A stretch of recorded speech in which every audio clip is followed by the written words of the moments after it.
Hi, I'm Chris Colangelo of the Humber Business School, and I'm here with Laith Albazargan, Supervisor at Rogers Communications. Hi Laith, thank you very much for doing this for Thank you for having me. Okay, I'm going to start off by asking you some questions that were delivered to us by a teammate of ours. Sure. Okay. I'm going to start with, what type of past work experience or education do you have? I started my education at Humber College, took a telecommunication course, which is related to the field that I'm in. I started working at Rogers as a technician in the technical field about 8 years ago, and then moved up the ranks from technician to analyst to team manager, and now I'm in the operations field. Okay. What are your overall duties as a supervisor at Rogers? I basically look after the day-to-day operations for field-related activities. I manage a team of technicians. I look after the budget of the field for my team, and I look after the directives for our senior management. Okay. With your employees, is there a way that you empower them? Sure, there's many ways to empower them. Some of the ways that we use are either reward or recognition. So do you recognize what their overall accomplishments are? Yes, we set targets and goals for each employee, and at the end of the year we complete a review. Based on their performance, we reward them on a bonus structure, or either through team meetings on a monthly basis that we recognize employees that have exceeded their expectations. Okay, okay. Do you allow your employees to participate in decision-making activities? Not as much as the decision-making, but they always help us in terms of the brainstorming that will help us in making the decisions. Generally, in an organization, decision-making is left for the business leaders and the managers. How responsive are they to these methods, your employees? It all depends on personality types. I find that most of my direct reports are very responsive in a positive way.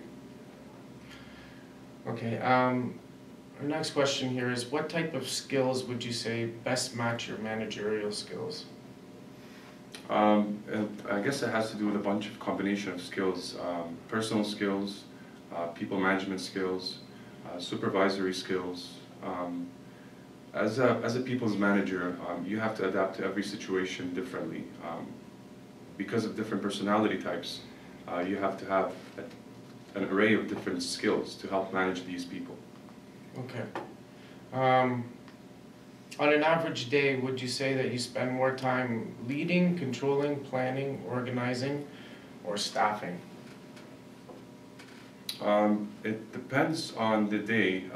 In the field operations world, there are different challenges that we face day to day. For the most part, I find myself managing and help control any situations that some of my technicians run into. Fighting fires when escalations happen, and trying to mentor them in the right path. Okay. How do you determine which tasks need to be completed in a day? We generally prioritize at the beginning of the year what are objectives and what is important to the organization. Based on that, we figure out what are some of the tasks that need to be addressed on a daily basis, monthly or weekly, depending on the importance of each task. So the method that's used is provided by Rogers? No, it's established within each department. Is it? Yeah, based on the needs and the budget that we have. Okay. How do you have do you have certain company policies and procedures which you need to follow? Do these policies and procedures differ from those of your subordinates, your employees? As an employee for Rogers, we have our own code of conduct that includes policies and procedures that everybody in the company follows. Aside from that, each level of employment, whether it's a technician, a supervisor, a director, or a VP, we all have our own set of policies and procedures that we must follow based on our job needs. Okay. Are you involved in strategic plans for the future direction of the company? Not necessarily the company, but mainly my department. We usually look after the strategic planning for staffing, building the budget, training some of the employees, and the hiring as well. Okay. What kind of benchmarks do your subordinates have to comply with?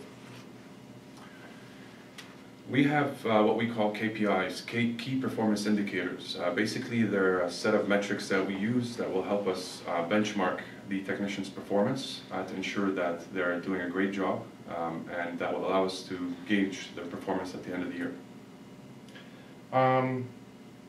Is it difficult for your employees to hit these benchmarks? What happens if employees are unable to hit these benchmarks? Do they receive training or coaching?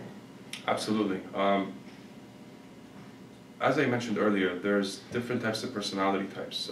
There are guys that show up to work, just to get a paycheck, and some of my technicians that are their passion is to succeed at work and in their personal life. So you get a combination of different people that will succeed these KPIs, and some will fail.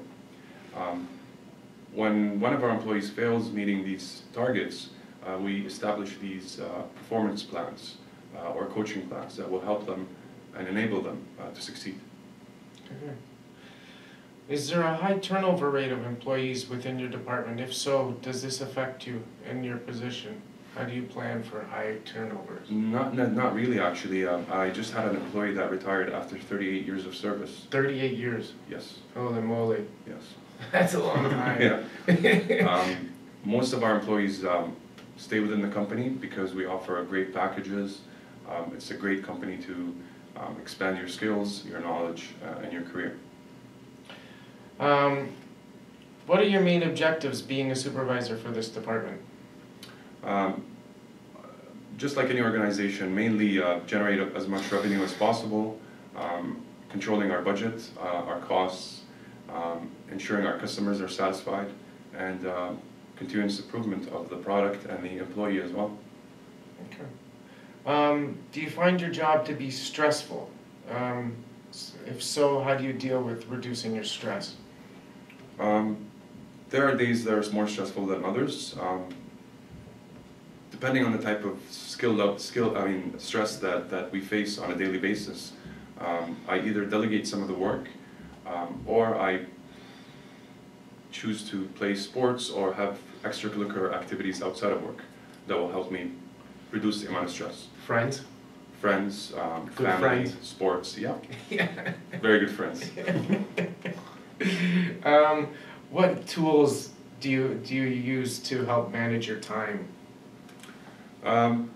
Basically, I use my calendar within my email, my Outlook calendar, that helps me manage my meetings, my appointments with certain technicians and customers, just the regular, usual digital multimedia stuff that we have that helps us manage our time at work. In your position, do you deal with program decisions, repetitive and routine problems, or non-program decisions, unique problems? Not sure I understand the question. Program decisions. Are they decisions that are made for you? Yes. Yeah? Yes. Certain decisions that are made with the higher-ups, with the senior leadership team, such as our director or VP. Usually when these decisions are made, they generally gauge our interest and find what our feedback is prior to making their decisions. Okay. Are you able to identify issues and problems within your department quickly? Within the department, yes and no. It all depends on the type of issues. Because I'm more of a people manager, most of the issues that I face on a day-to-day is employee performance. Outside of that, basically all these procedures and policies that help us identify these issues when they arise are predefined for us. In problem solving, do you use your experience, intuition, advice from others? Do you experimentation, or do you use a variety of these methods? As a people manager, you have to have a set of these skills on hand. Depending on the issue and the challenges problems that you face, sometimes you have to look at it from a methodical process. So identifying what the issue is it a personal issue or is it a departmental issue? Who are the stakeholders? So there are certain processes and guidelines you have to follow to identify what is the best way to solve each problem. Do you have any issues with employee communicating through grapevines or broken down telephone methods? If so, how do you deal with these issues? Actually, that's one of the biggest challenges that I face on a day-to-day basis. Having a tenured staff, we're finding it more challenging to get them to adapt to some of the communication tools that are available, such as email, BlackBerry, or telephone. Having them to respond to some of the questions or requests that we put forward for them sometimes seems challenging, and that's one of the challenges that we face, is having them to communicate as quickly and as efficiently as possible. Do you have any subordinates within your department which you have given authority over other employees to? Not necessarily authority, but they're given, I guess, more of a time and more of the tools to help them fix some of the challenges that they face at a customer's address. We call those senior technicians. They're seniors based on experience, not by age. The ones that excel, and we identify that they know how to troubleshoot and fix some of the technical problems faster than others, are usually picked for that role. And those are the ones that we usually pick to help us some of the issues that the regular technicians can't solve. If there's any problems, are you the only supervisor that the employees report to? Or, for my team, yes. We also have something called an association, which is similar to a union. And their main objective is to make sure that the employees are treated equally and fairly in the workplace.